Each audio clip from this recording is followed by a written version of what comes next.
You know, there's something profoundly beautiful and deeply humbling about looking up at the night sky.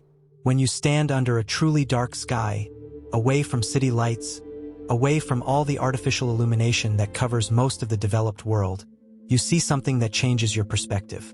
You see the Milky Way stretching across the darkness like a river of light. We call it the Milky Way, this luminous band that arcs from horizon to horizon. For most of human history, for thousands of years, we thought that was it. That was the universe, just our galaxy, this collection of billions of stars, floating alone in an infinite void of darkness. But here's the thing about science, and here's what I love about it.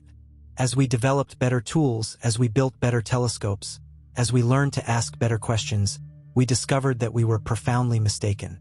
And that discovery changed everything. About a century ago, we realized something that absolutely transformed our understanding of our place in the cosmos. We weren't alone out there. Not just in the sense that there might be other life, though that's a question that still haunts us. But we weren't even the only galaxy.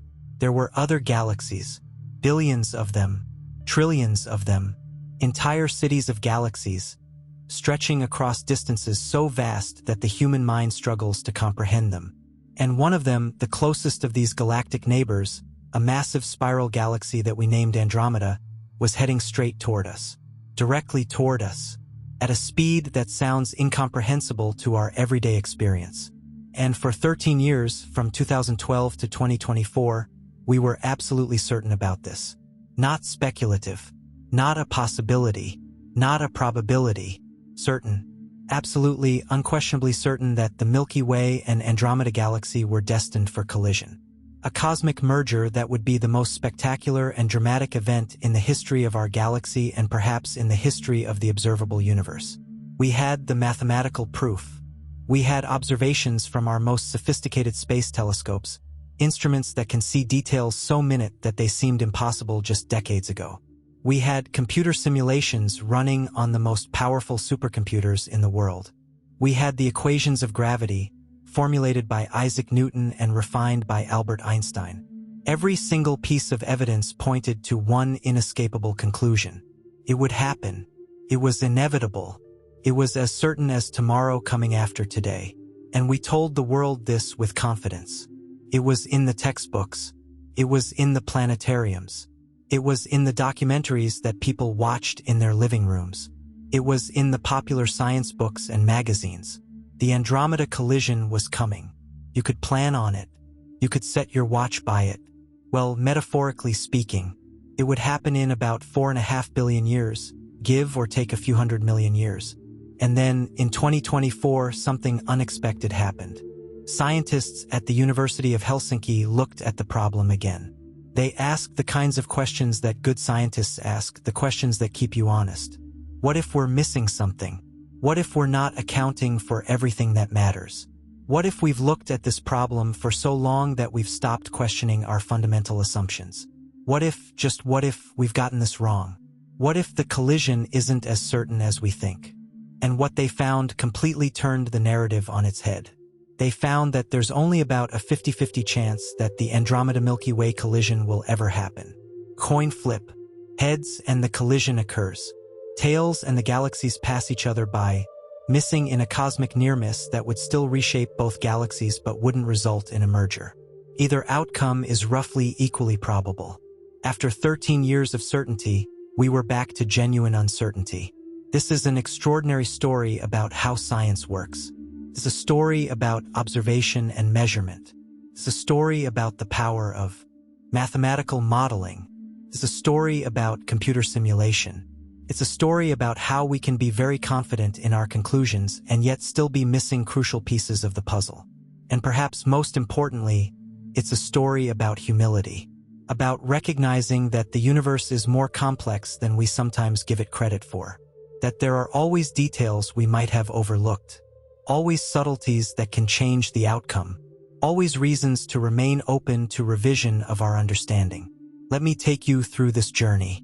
Let me show you how we got here, how a century of astronomy led to a seemingly ironclad conclusion, how that conclusion endured for 13 years, and how, in a remarkable example of scientific progress, that conclusion was revised, Not because the old data was wrong, but because we learned to ask better questions about what that data means.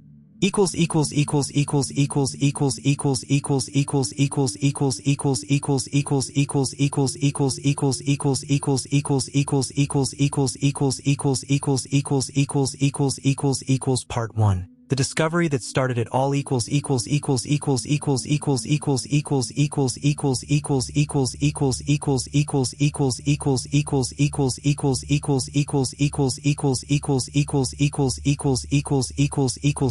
To understand this story properly, we have to go back to 1912.